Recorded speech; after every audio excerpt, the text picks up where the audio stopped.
Gracias por continuar en esta sintonía. Estamos conversando sobre la evaluación del cuarto año de gobierno del presidente Funes y de su equipo. Y estábamos, Federico, evaluando el tema de la seguridad y decíamos que además íbamos a ver en este bloque el tema económico. Así que si querés darle de un solo en los dos temas, porque te dejamos en el anterior sin, bueno, la verdad es que poder comentar la seguridad. Del tema de seguridad es muy poco lo que me dejan comentar Roberto y Guillermo, ¿verdad? Tal vez solo si nos agregás, ¿qué te ha parecido esta entrevista con Toby Jr., sí, ¿verdad? Y sí, todo este evento en el que llevó a la destitución también del director de centros penales, claro, ¿verdad? Es que fíjate que a mi juicio, Luis, hay dos elementos, digamos, que hicieron cuestionable casi desde el principio la tregua. Uno es la opacidad en el manejo de la información públicamente de qué es lo que estaba pasando, hasta dónde el gobierno había puesto sus límites, qué tanto estaba negociando directamente con los pandilleros, en fin, todo ese tipo de cosas, ¿verdad?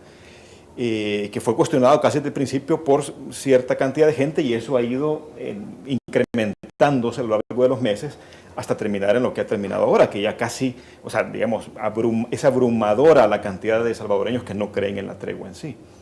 Al mismo tiempo, el hecho que, y eso lo verificamos nosotros como gremiales, yo soy director ejecutivo de la Cámara de Comercio, es algo que monitoreamos alrededor del territorio, porque tenemos 4 sedes filiales y tenemos 8 grupos empresariales repartidos en el país, que en efecto las extorsiones en algunos muy puntuales casos disminuyeron, pero en la mayoría se quedaron igual o aumentaron. Entonces nosotros mismos, como gremiales, decíamos, bueno, esperemos un poco más a ver si esto realmente empieza a bajar, y nunca bajó en este último año. Y eso golpea directamente, digamos, al comerciante, ¿verdad? Pero el otro aspecto es la sobreexposición pública que han tenido los propios pandilleros. Digamos, el colmo ha sido esta entrevista, por supuesto, porque platicábamos con Roberto extra cámara, que en efecto ya habían habido en años anteriores esfuerzos por sacar a los reos y, en fin, ver la manera de que entre ellos se hablaran, etcétera. Pero lo que vemos hoy es no solamente sacarlos de la cárcel, sino casi convertirlos en estrellas de televisión, ¿verdad? O sea, eso es una extralimitación. Y yo creo que con justísima razón el fiscal general de la República, que en ese sentido creo que está dando voz a la indignación ciudadana, está diciendo, miren, perdónenme, eso no es legal, no podemos hacer una cosa como esa, no es posible, ¿verdad? En fin, creo que eso ya para terminar cerrando, ¿verdad?, este tema de la tregua. La parte económica, Luis, lo hemos platicado muchas veces contigo, yo leo también las columnas de Roberto, es evidente el deterioro que ha tenido el país en prácticamente todos los índices de desarrollo. Bueno, esto último de Fonavipo me parece de verdad vergonzoso, ¿verdad? No solamente que el país haya dejado de honrar una deuda, es que además cuando se le llega a preguntar al encargado de la cartera, mire, esto va a provocar que una calificadora de riesgo muy importante en el mundo, que es la que determina cuando alguien va a un país y tiene confianza en un país para invertir, puede degradar al país y que venga y diga este funcionario, mire, esa calificadora de riesgo puede decir misa si quiere. O sea, esos mensajes hacia afuera son terribles, ¿verdad? Porque es como cuando uno se sobregira con la tarjeta de crédito, no la paga, a uno le ponen un chequecito y ya no consigue crédito en ningún banco. Bueno, exactamente igual pasa con un país. Entonces, que la confianza, que la credibilidad, que la capacidad de pago de El Salvador sea puesta en duda de esa manera tan radical, de verdad manda un mensaje hacia afuera tremendo. Pero esto solo es apenas el último de los eslabones de una larga cadena de problemas económicos que se han venido arrastrando y que nosotros en la Cámara de Comercio en general, los columnistas, es decir, economistas, gente que sabe de esto, ha venido diciéndole, señalándole al gobierno, cambie rumbo, deje de hacer esto, por favor, y no ha habido manera, ¿verdad? Y ahora consideramos que si no hay un giro de timón de verdad, real, concreto, que se traduzca en medidas paliativas a esta situación, la impresión que tenemos nosotros en la Cámara de Comercio es que el próximo gobierno va a recibir un país al borde de la recesión. Y eso es una pésima noticia, obviamente. ¿Cuál ha sido la evaluación de ustedes, Guillermo, de la situación económica del país, el desempeño del gobierno del presidente Funes este cuarto año? Iniciando por los aspectos positivos, quizá, se mencionan puntualmente Por ejemplo, el programa PATI que se mencionaba, que incluso sobrepasó la meta de municipios a atender, o ya se mencionaba también por parte de Federico lo sucedido en obras de infraestructura como el Boulevard Monseñor Romero. Bueno, la modernización de la carretera de Los Chorros es otro ejemplo.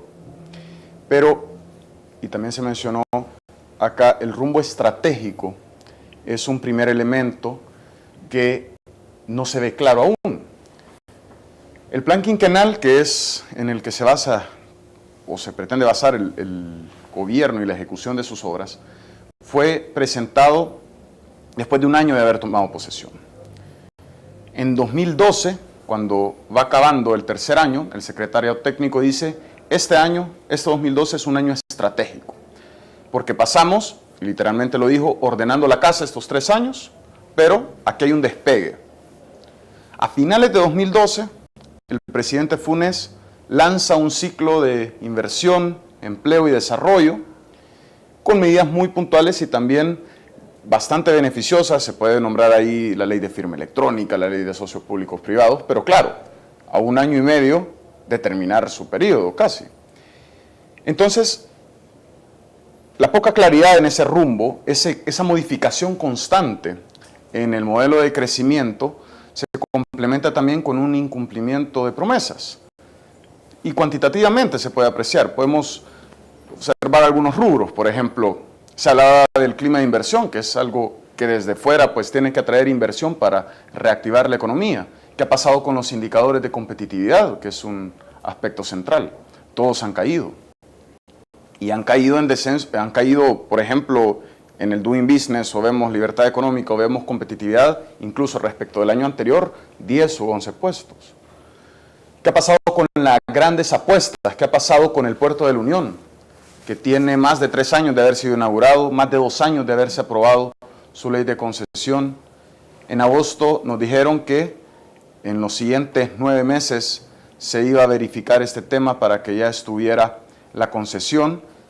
A inicios de este año no ocurre nada y dicen que hasta junio o julio probablemente se abra a oferta pública el tema de licitantes. Entonces, esas grandes apuestas vemos estancadas. Lo mismo podemos hablar del Chaparral, lo mismo con sus procesos de licitación atrasados.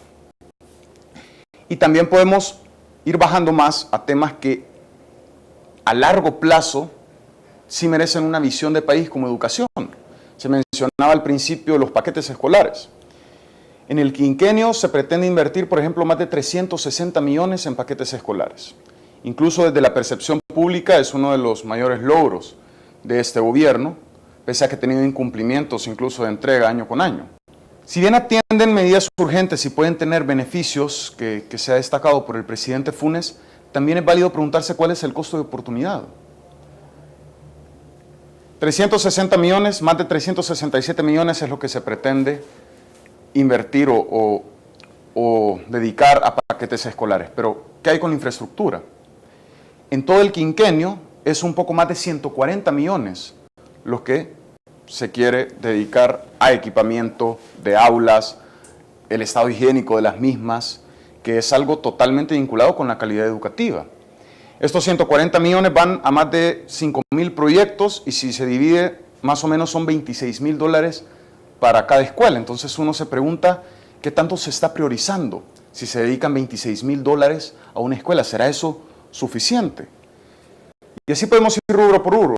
Vivienda, 25.000 casas que se habló desde el plan quinquenal, desde la campaña, y hasta el momento se han entregado o construido al menos poco más de 3.400. En salud también registramos pocos avances con los ECOS que se quieren instaurar en cada uno de los 262 municipios, todavía con 98 municipios pendientes, y avances alrededor del 30%. Entonces, en conclusión, ese elemento de poca claridad en el rumbo y este incumplimiento de promesas da un saldo bastante negativo de ineficacia en la administración pública desde la apreciación de este informe. Roberto, ¿tú cómo has visto la situación económica y ¿cómo ya llegamos a un colmo, digamos así, con el tema de Fonavipo? Ahora tal vez si pudieras hilar ahí al final el tema de Fonavipo. Comenzaba diciendo que quizá el área de las más cuestionables y donde menos logros uno puede ver es en el área económica. Quizá desde el punto de vista de que no hay que perder de vista que también es económico, es decir, lo que se ha hecho en obras de infraestructura, como decía Federico, en el Ministerio de Obras Públicas, la transparencia ha ayudado muchísimo a ahorrar dinero. Es decir, yo creo que el no haber habido, por ejemplo, en la gestión del ministro actual, tantos, digamos, litigios que se habían convertido casi en un negocio y por tanto pérdida de recursos del Estado, haber eliminado eso, haber eliminado esas cuotas, digamos, que se pedían de ese famoso 10%, yo creo que eso ha abonado, aunque no puedo decir lo mismo de otros funcionarios que más bien, digamos, descompensaron totalmente esto, ¿no? Y lo mismo en el FIDL, manejo de 100 y pico de millones en el FIDL, más adecuadamente creo que eso, en términos estrictamente económicos, esa transparencia ha contribuido. Pero toma en cuenta esto, y quizás los anuncios, anuncios del Fomilenio y del asocio, son cosas positivas, de haberle dado continuidad a Fomilenio, haber terminado más o menos bien pues Fomilenio, creo que son algunos de los logros, pero si uno empieza ya a analizar, aunque uno quiera ser lo más optimista posible y agarra indicador por indicador, son, por no decir ninguno, pero sí son poquísimos, ¿no?, los que van en positivo. Y aquí no cabe duda de que muchos de los problemas que tenemos tienen raíces históricas. Esto viene de atrás, y siempre he dicho, no debemos estar en la lógica de estos problemas que tenemos son los producto de los 20 años de Arena o son los 4 de este gobierno. Creo que aquí hay culpas compartidas, pero el problema que ha habido de este gobierno en materia económica es justamente que esa herencia no la supo, llamémosle así, administrar, o sea, se montó en los mismos, digamos, las mismas tendencias que venían anteriormente, ¿no? Y sobre todo la tendencia de saca de disparar bastante, digamos, el déficit o la deuda o la brecha entre gastos corrientes y gastos de capital. Y hemos llegado pues a una situación, como dice, por los frutos los conoceréis, y tú ves ahora síntomas muy preocupantes a nivel económico, porque ya no, lo de Fonavipo es uno. ¿Sí? Primera vez se da esta situación donde no hay, digamos, hay duda de las garantías de que pueda tener una institución financiera, porque también es una institución que actúa financieramente, como Fonavipo, pero también tienes síntomas, el hecho de que tenga retrasos, siempre ha habido retrasos en los pagos, pero es que ahora los volúmenes de 200 y pico de millones en esos retrasos ya son preocupantes. Los retrasos en los pagos de salarios, los desabastecimientos de medicinas y de otros productos son síntomas de que la economía realmente está, digamos, en una situación bastante, yo diría, delicada. No quiero abusar de la palabra crisis, ¿no? Estamos en una situación crítica, si le quieres llamar así.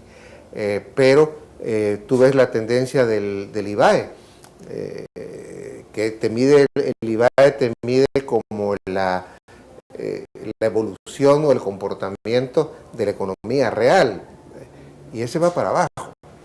En los últimos meses va en caída, y esto es preocupante. Y a esto se le suma externamente nuestra quizá principal gasolina, que son las remesas, que también su tasa de crecimiento ha empezado a caer. Y empiezas a tener otras manifestaciones a nivel macro, como que el Banco Mundial dice, mire, estos 150 millones que tengo no se los voy a poder dar porque, es decir, no hay condiciones para que podamos darles este dinero.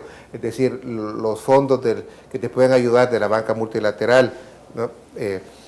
Los síntomas de que tú tenías 800 millones y de repente ahora solo te quedan 290 y te los vas a acabar pronto, y entonces después no vas a saber qué hacer para enfrentar las distintas necesidades que van a ser crecientes. O sea, te está manifestando ciertamente, ¿no?